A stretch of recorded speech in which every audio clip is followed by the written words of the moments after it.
développé. Vous avez vu les travaux en ville et nous sommes aujourd'hui dans un quartier qui s'appelle Fayard.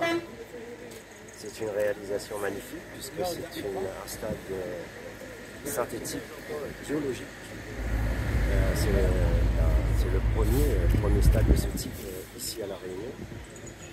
Et nous continuerons parce qu'après il y aura les vestiaires, il y aura un parcours de santé tout autour. C'est vous dire combien on met l'accent aussi sur la proximité. C'est important parce qu'il faut structurer la ville, mais il faut aussi que dans les quartiers, on trouve cet équilibre de développement et d'aménagement. Et je suis particulièrement heureux aujourd'hui d'inaugurer ce stade parce qu'on est dans un quartier sensible. Justement, quand on parle de Fayard, c'est pas très souvent en bien. Alors, quand on parle de Fayard, c'est pas très souvent en bien, c'est parce que aussi les médias aiment bien, parce que c'est vendeur. Et il faut le passer, ce que je dis là. Pourquoi? Parce que quand on regarde Fayard, quand il y a 2 ou 3 voyous qui sèment la terreur, le reste de la population se comporte très bien. Et c'est ça.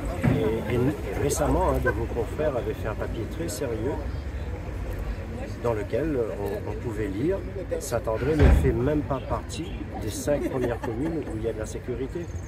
Il n'y a pas d'insécurité, il y a quelques voyous qui sèment la terreur de temps en temps, et pas tous les jours non plus. Mais ça aussi, je voulais le préciser. C'est vendeur, quand on dit Fayard, dans les journaux ou à la radio, c'est vendeur, mais ça, c'est pas ça. La gestion quotidienne, c'est de constater qu'il y a des choses qui avancent. Les écoles fonctionnent. Aujourd'hui, il y a un stade de foot, on fera tout pour mettre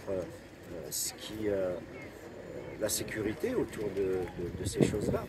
Mais en même temps, aidez-nous aussi, nous, collectivités, à ne pas véhiculer comme ça des choses qui ne sont pas véritablement vraies.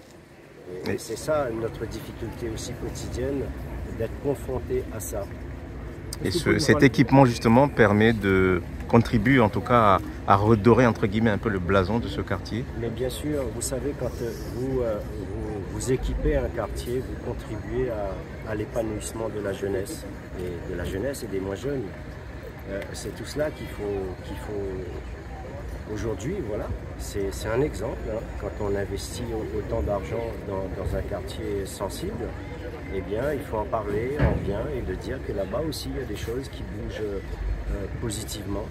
Et moi, j'attends ça aussi des autres parce qu'on est seul, nous, quand on est en responsabilité, et on entend et on subit ces choses pas toujours vraies.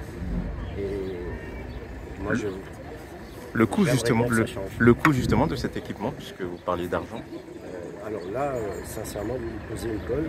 Le coût, 1,6 million. 1,6 million, donc c'est pas rien en cette période.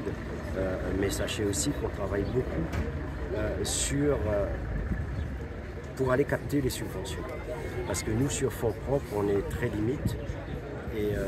Et on a une équipe vraiment sérieuse. Et je pense que la crise Covid, c'était un mal pour un bien. Ça nous a permis aussi de se poser et de mettre en place les dossiers. Et surtout sur des fonds comme REACUE qui étaient mis en place post-Covid. Ça nous permet de mettre des réalisations dans les quartiers. Vous pouvez nous parler de l'originalité de ce terrain? Vous disiez c'est le premier terrain synthétique écologique, c'est ça? Oui, le premier terrain synthétique écologique ici à la Réunion, parce qu'on voulait faire dans la qualité, respecter aussi des normes. Et on verra à l'usage qu'est-ce que ça donne. Mais il faut aussi, moi je dis toujours, quand on construit quelque chose, il faut aussi prévoir l'entretien. Il ne faut pas que ça soit comme ça, livré aux jeunes sans entretien, parce que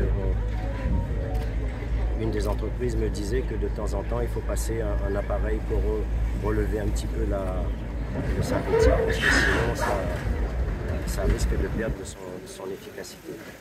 Mais ça aussi, il faut prévoir, il faut anticiper. Il y en aura d'autres dans d'autres quartiers de la ville? Il y en aura d'autres, puisqu'on aura un beau complexe sur la rivière du Maléba. À Bras des Chevrettes, aujourd'hui, c'est en cours. C'est en cours de finition. Il y a 1000 roches. Et par contre, la rivière du Maléba aussi, ce sera une belle réalisation.